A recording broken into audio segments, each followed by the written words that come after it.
Esse é o Lab 5 de 611. A tarefa dessa vez é manipulação de grafos. Esse seria o arquivo de entrada, onde a gente vai receber a quantidade de vértices a ser colocada no grafo, os vértices em si, que são, no caso, aeroportos. Aqui a quantidade de arestas, né, de arcos. E como são aeroportos, aqui na verdade seria a partida, o destino e o tempo de voo. E como é um aeroporto também é um dígrafo.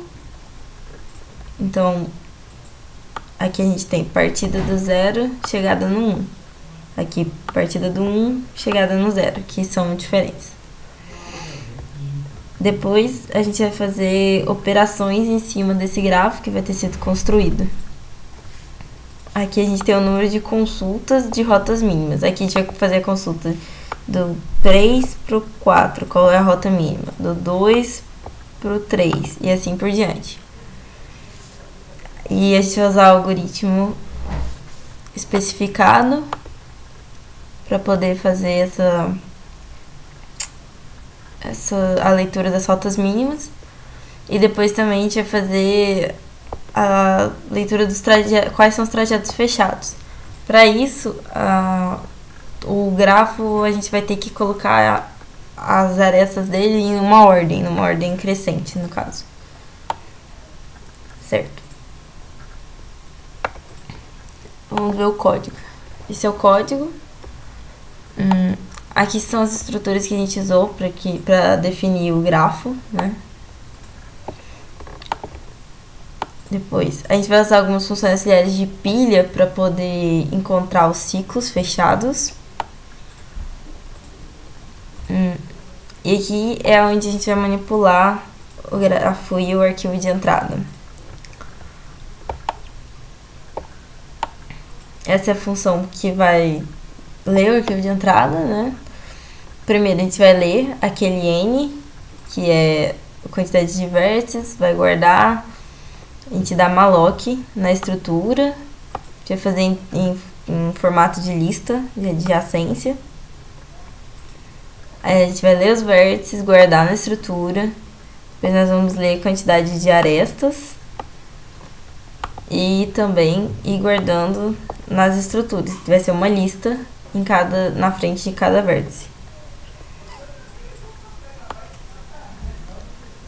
Aí, aqui a gente vai ordenar, a gente usa um bubble sort simples, apenas como otimização. E isso é para a gente poder encontrar os mesmos ciclos.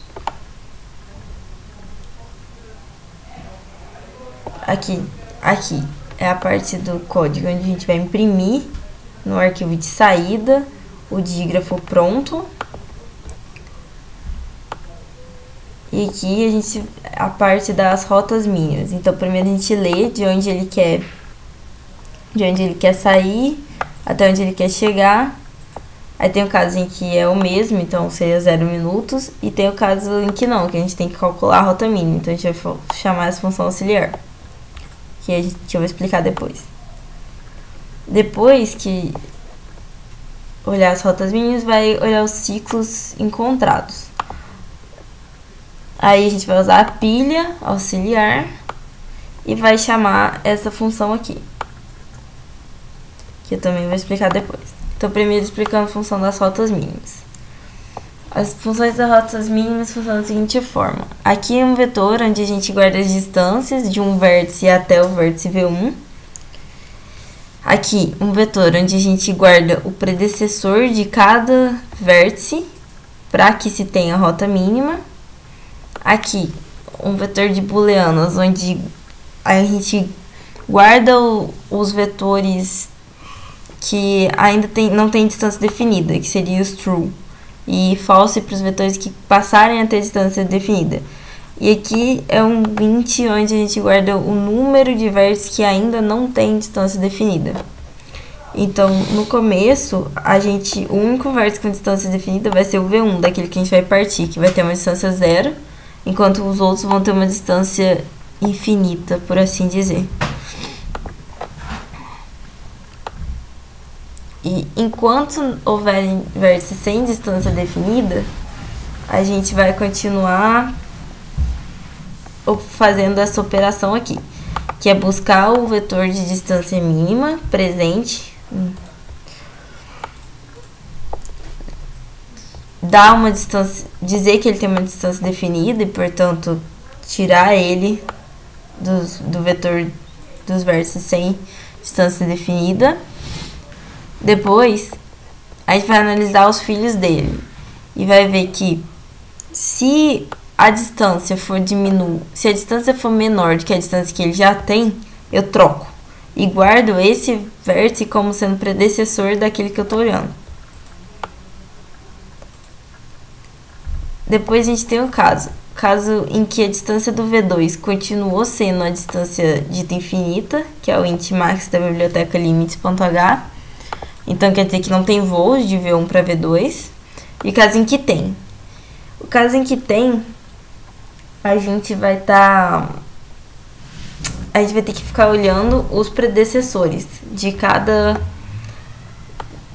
vértice. Eu parto do V2, pego o predecessor dele, aí eu vou colocando tudo num vetor, que é o caminho que eu chamei, e depois eu olho para o predecessor do V2, e depois para o predecessor desse vértice, e assim por diante. E aí eu vou ter que inverter esse vetor, ele está ao contrário. E a distância que ficou em V2 é a quantidade total de minutos que leva aquele caminho. Então, essa é a função que vê os caminhos mínimos. Depois a gente tem a função responsável por encontrar ciclos no grafo. Ela funciona, a gente vai usar uma pilha auxiliar, ela funciona da seguinte forma: a gente vai guardando ao longo do tempo que a gente vai explorando, a gente vai guardando na pilha. E aí toda vez que a gente encontra essa condição, quer dizer que um ciclo foi encontrado. E aí a gente desempilha a pilha até a posição que a gente está, até o vértice que a gente está, e imprime ela ao contrário. E aí esse seria um ciclo. Então aqui a gente imprimiu todos os ciclos. Aqui a gente tem a função BEM, que é bem simples, só chama aquela função que lê o arquivo de entrada. E esse seria o código. Certo. Agora a gente vai testar. Esse é o arquivo de entrada, né? Que é aquele do exemplo. A gente vai colocar o código para rodar. Pronto. Agora, aqui é o arquivo de saída que ele imprimiu. Então, aqui é o dígrafo construído. O vértice 0, aeroporto Afonso Pena, ele tem voo para o aeroporto 1, dura 60 minutos, e para o aeroporto 5, dura 250 minutos. E assim por diante. As rotas mínimas, do 3 para o 4, essa foi a rota mínima calculada. Esse tempo total, do 2 para o 3, não tem voos, do 5 para o 5, 0 minutos, e essa é a rota mínima do 0 para o 2. Os trajetos fechados e encontrados foram esses dois. Certo. Deixa eu comparar aqui